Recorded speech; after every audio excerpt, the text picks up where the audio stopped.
କାହିଁକି ଭଗବାନ ଜଗନ୍ନାଥ ନିଜ ଭକ୍ତଙ୍କ ପାଇଁ ସମୁଦ୍ରକୁ ଶାନ୍ତ କରିଦେଲେ। ଏହି କାହାଣୀ ପୁରୀ ସମୁଦ୍ର ତଟରେ ଘଟିଥିଲା। ସେଠାରେ ରହୁଥିଲେ ଗୋପାଳ ନାମର ଜଣେ ଗରିବ ମାଛଧରାଳା।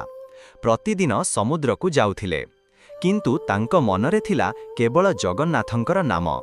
ସେ ଜାଲ ଫେଙ୍ଗିବା ପୂର୍ବରୁ କହୁଥିଲେ, ହେ ପ୍ରଭୁ, ଆଜି ମୋ ପରିବାରକୁ ଭୋକେ ଶୁଅନ୍ତୁ ନାହିଁ। ଲୋକେ ହସୁଥିଲେ, ସମୁଦ୍ର ମାଛ ଦେଉଛି, ଭଗବାନ ନୁହେଁ। କିନ୍ତୁ ଗୋପାଳ କେବେ ବିଶ୍ୱାସ ଛାଡ଼ିଲେ ନାହିଁ। ଏକଦିନ ଆକାଶ କଳା ହେଲା, ଭୟଙ୍କର ଝଡ଼ ଆସିଲା, ସମସ୍ତ ନୌକା ଫେରିଗଲା। କିନ୍ତୁ ଗୋପାଳ ସମୁଦ୍ର ମଝିରେ ଫସିଗଲେ। ତରଙ୍ଗ ଭୟଙ୍କର ହେଲା, ନୌକା ଭାଙ୍ଗିବାକୁ ଲାଗିଲା। ସେ କମ୍ପିତ କଣ୍ଠରେ ଚିତ୍କାର କଲେ, ହେ ଜଗନ୍ନାଥ, ଆଜି ମୋତେ ଛାଡ଼ିଦେବେ କି? ସେହି ମୁହୂର୍ତ୍ତରେ ଅଦ୍ଭୁତ ଘଟଣା ଘଟିଲା।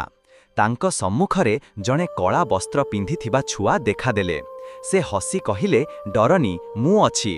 ସେ ନୌକାକୁ ଛୁଇଁଲେ ଏବଂ ହଠାତ୍ ସମୁଦ୍ର ଶାନ୍ତ ହୋଇଗଲା। ଗୋପାଳ ଆଶ୍ଚର୍ଯ୍ୟରେ ତାଙ୍କୁ ଦେଖୁଥିଲେ। ପରେ ମୁହୂର୍ତ୍ତରେ ସେ ଛୁଆ ଅଦୃଶ୍ୟ ହୋଇଗଲେ। ଗୋପାଳ ସୁରକ୍ଷିତ ଭାବେ କୂଳେ ଫେରିଲେ। ପରଦିନ ସେ ମନ୍ଦିରକୁ ଗଲେ ଏବଂ ଯାହା ଦେଖିଲେ ତାଙ୍କ ହୃଦୟ ରୁକିଗଲା। ଭଗବାନ ଜଗନ୍ନାଥଙ୍କ ମୂର୍ତ୍ତିରେ ସମୁଦ୍ର ଲୁଣ ପାଣିର ଚିହ୍ନ ଏବଂ ହାତରେ ଜାଲର ଦାଗ। ପୂଜାରୀମାନେ ଚମକି ଯାଇଲେ। ସେହି ରାତିରେ ପ୍ରଭୁ ସ୍ୱପ୍ନରେ କହିଲେ, ମୋର ଭକ୍ତ ବିପଦରେ ଥିଲା, ମୁଁ ତାଙ୍କୁ ଗୋପାଳ ମନ୍ଦିର ମାଟିରେ ପଡ଼ି କାନ୍ଦିଲେ।